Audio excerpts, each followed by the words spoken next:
Good morning, everyone. Welcome to Cooking with Nancy O and her husband, Rick. The cleanup crew is down here barking at us, so you might hear some extra noises. We have a great recipe. I decided with Easter coming up this week that we were going to do something sweet, fun. Actually, we have, let me back up.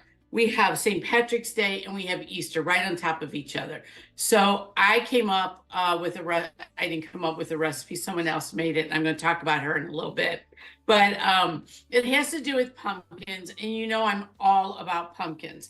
If you haven't figured that out now, I have to tell you that we have started, 54 seedlings now of different types of pumpkins to grow in our backyard. Now, granted, the animals are going to eat some of it. We're not growing those on the tower. We have different ones we're going to put on the tower, but I've always wanted a pumpkin patch. So we're on this journey this year to try to grow a pumpkin patch and see how the grandkids like it. Because I just look at these pumpkins. Aren't they fun? These are sugar pie pumpkins. This one is. This is a warty pumpkin. The pumpkin that we're using for our recipe today is called fairy tale pumpkin. We had already cooked it. We always cook our pumpkins. We roast the pumpkin seeds. We always puree the pumpkin. We keep it in the freezer. So whenever we want something with a pumpkin taste, we just pull it out and make it. There's chilies, pancakes, well, of course, muffins and breads, but there's healthy recipes. So I am going to pass the pumpkins to Rick to move out of the way. Thank you, dear. We're going to get him started on mixing the recipe. And I'm going to talk about this book because the author of this book, Lynne Parmiter Bowman, is such a phenomenal person. But let's get the recipe going first. I'm going to move this out of the way. So what we're going to do is we are using a sugar-free powdered sweetener that she talks about in her book. I found it on Amazon and it's called irresistible. She explains all these sweeteners in her book. I happen to purchase this one and this is the one we're trying. Now, when I say powder, when you put it in, it's going to go poof up. So don't just dump it because we pre-made a brownie last night and we had to be really careful with it. Okay. The other item we're going to be using is the pumpkin. Let's put the pumpkin on top and maybe it'll weight it down a little. So, okay, so in her recipe, she says to use 2 cups of a can of pumpkin or a box. Lynn does not, I don't think she lives in the United States. I'm sorry, I forgot to double check that. But she is a phenomenal person. And she said we're using like 1.5 cups. Because if you use a little less, they're gooier, a little more, it's more cake-like. So I just took the pumpkin I had and divided up into 2 recipes. So this is a really easy non-fail thing to do. And we're going to add some cocoa powder. Let's see, I forget, about 1/2 cup of unsweetened cocoa powder. And that's another item that will poof up on you, so be careful. We have all these wonderful things. And then 3 eggs. How are we doing? Good. Good? Okay, I'm dying to taste this because we did not taste it yesterday. We're going to do a whole tablespoon of vanilla, and you know you can't go wrong if you put extra vanilla in. And then it calls for some baking soda and cinnamon. Whoops. Okay, there you go, babe.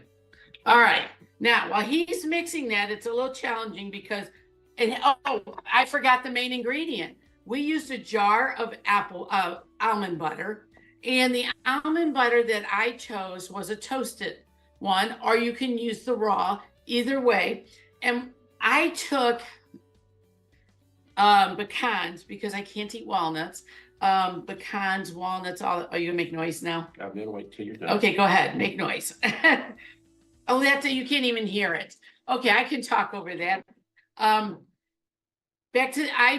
chose the almond butter that was toasted because we didn't have any raw at the store. I went shopping on a Sunday and that stuff was gone by the end of the day.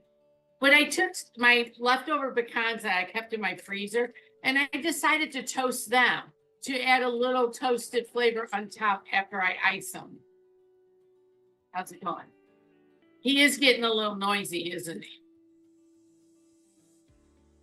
How you doing there? I think we're good. Okay.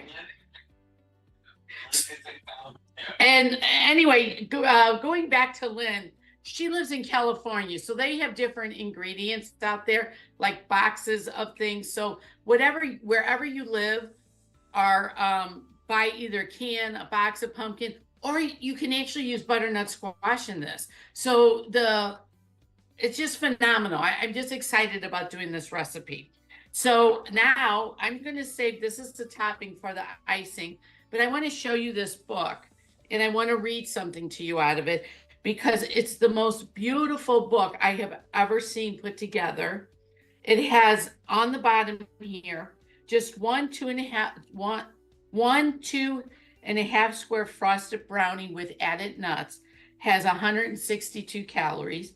It has 463 grams of potassium. There's only 10 carbs in it. There's 5 grams of fiber.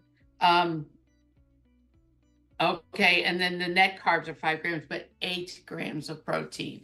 So you can have brownies for breakfast. This is the name of her book. She has phenomenal stories in here. She's a beautiful, beautiful person. And I really highly recommend this book to you. I did alter the recipe when I typed it out a little bit just because I felt like I did it to what I was doing. So we're using pumpkin. You can use butternut squash. You could right now mix nuts and chocolate chips into the batter that Rick's getting ready to pour in the pan. We decided to top it with nuts and not add more chocolate chips. The chocolate chips you're going to be using a sugar-free, or you could use a sugar-free chocolate bar. This is for the icing. I'm going to actually use coconut milk to mix the icing with because that's what I had on hand.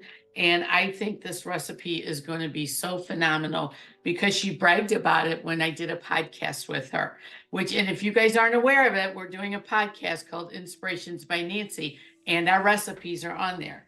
Now look at how beautiful this looks that Rick has this in the pan. You're always so good at putting in the pan, Rick. So here's the deal when you cook it in a square pan. You can use an 8x8 square, a 9x9 square, but remember that the smaller pan is going to take a little bit longer to bake. So that's the only difference. I'm going to stick, how many, like 4 ounces, 3.5, 4 ounces of these sugar-free chocolate. They're actually called zero sugar chocolate chips. I'm going to put them in the microwave. There's 4 tablespoons of coconut milk in here. And what I'm going to do is just kind of nuke it for about 15 seconds because you don't want to burn the chocolate. And Rick is going to switch pans out because we have a pan of brownies heating in the oven so we can put the icing on. Okay, you ready? Whoops. Sure. So I'm very, very excited to try these. I pulled out a nice green plate that I made, and I'm going to use this for St. Patrick's Day for serving brownies. Now, here's the trick to these brownies, guys. I'm so excited. You can, when they're cooled, you wrap them and stick them in the fridge, and the taste gets better as the days go on. So what a great treat by the end of the week. Oh, I have my cutter out for this. Will you check my I'm looking for my one tool I didn't get out. Okay.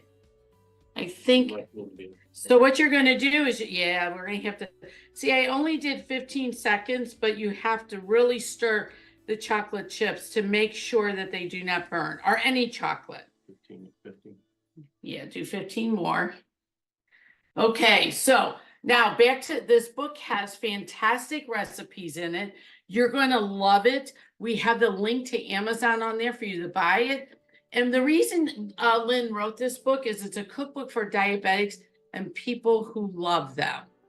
Now, is that not beautiful? And the people who love them. So if you have a diabetic friend, you could bake them something very special. So I just think this is a beautiful book. Okay. Woo, you got that on for like 100 minutes. Rick walked away to the sink and he had my stuff like, yeah, it would have been done. 100 minutes on there.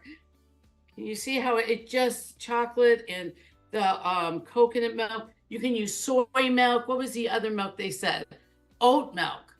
I just happen to have the coconut milk on hand, and what a great taste with chocolate, a little coconut flavor. I've never had coconut milk. This is something new for me, and I bought some to try it in some recipes. Oh, this is just stirring up beautiful.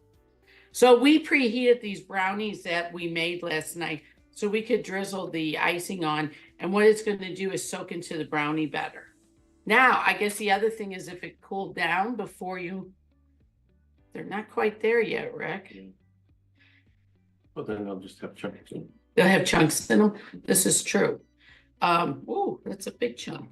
They, I guess you could do like the old-fashioned poke cake. If your cake got cold, you could poke it a little bit with a fork and put holes in it so the brownies sink in. So I made a batch of this last night. I should just reheat the other batch. I don't think it's gonna spread good enough, Rick. A little bit more. I think we need a few more seconds on this, like 10. All right. So anyway, I hope you guys are excited about this recipe. We are going to build our big pumpkin farm. I'm just like so excited about it.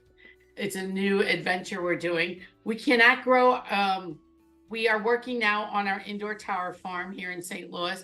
We cannot grow outdoor vegetables because it's going to be all indoors, but we're going to have them growing outdoors, and we'll just have to do field trips for people who want to see the outdoor vegetables. Thank you. Okay, this is, oh, much better. Sometimes you just need a little more heat. You do not want to burn chocolate, guys. It tastes terrible. It gets hard and gooey, and oh, this is beautiful. So I'm just going to pour this on here. If we have any chunks, like Rick said, it'll be like eating a chocolate chip. A big chocolate chip if it's a big hunk. It'll still be good. It will be delicious. Okay. All right, let's try it here, Ben. Put this in there because it's all yuck. That was hot. I touched it while it was hot. Okay, now look at this. We have gooey brownies going. This side. Yeah, it's a little hot. Okay, now what I'm going to do is I took pecans last night. I had some in my freezer, and I just put them in a pan. We eat our pecans toasted so much now that I decided to keep them, like a section of them toasted. So I'm just going to top this with pecans. And you can just see how beautiful this is going to be. I bet your hand's in the camera. See, isn't this gorgeous? I'm so excited to have a nice chocolate good recipe. And I've been wanting to make these since Christmas. And I just decided with St. Patrick's Day coming up, and we have Easter coming up. What a great thing. You can pre-make these. If you're hosting, imagine this, if you're hosting Easter, you can make these up a few days ahead of time, throw them in the freezer, and you are ready, and I mean in the fridge, you're ready to go. Oh, did you see how easy that cut? These are beautiful. They almost feel really light and fluffy. You might need a fork to eat these with the icing. Okay, go get your fork.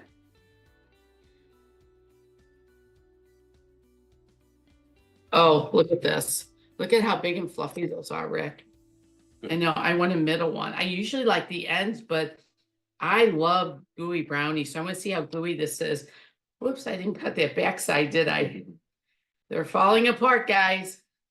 Maybe because they're, oh, that is gooey. Look at that. Probably had they cooled a little bit, that might have been better. Yeah. Let's slide this. No, you just enjoy this. Okay. Rick is going to take a taste. He has to fly out of here because he has to meet somebody at the farm and a contractor, but I want him to taste this. That's why I was rushing a little bit.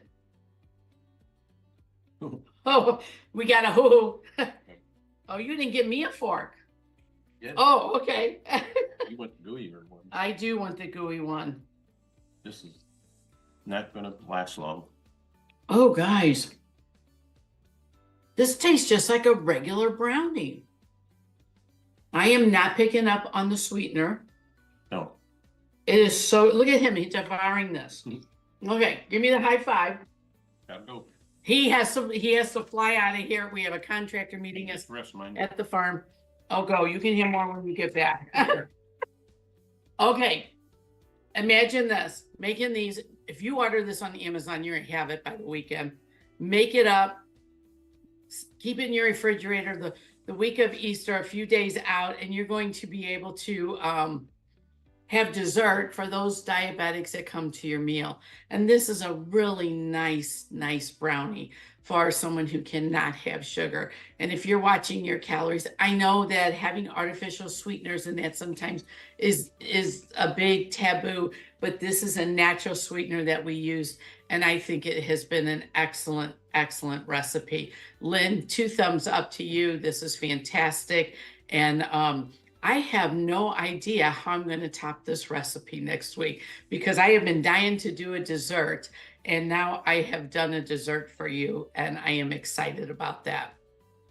So if you guys have a recipe you would like me to try for next week, I'd be happy to try it, or I will just find something wonderfully incredible like I always do, because I enjoy doing this.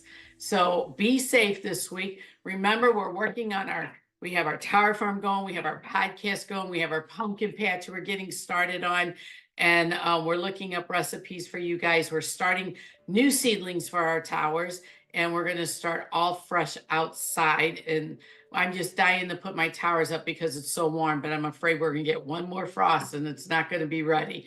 So I look forward to sharing all that with you. So you guys stay safe this week, and until next week, bye for now, and I'll look up a fantastic recipe for you. This was a slam dunk. I highly encourage you guys to try it. Bye. Gosh, this is so good.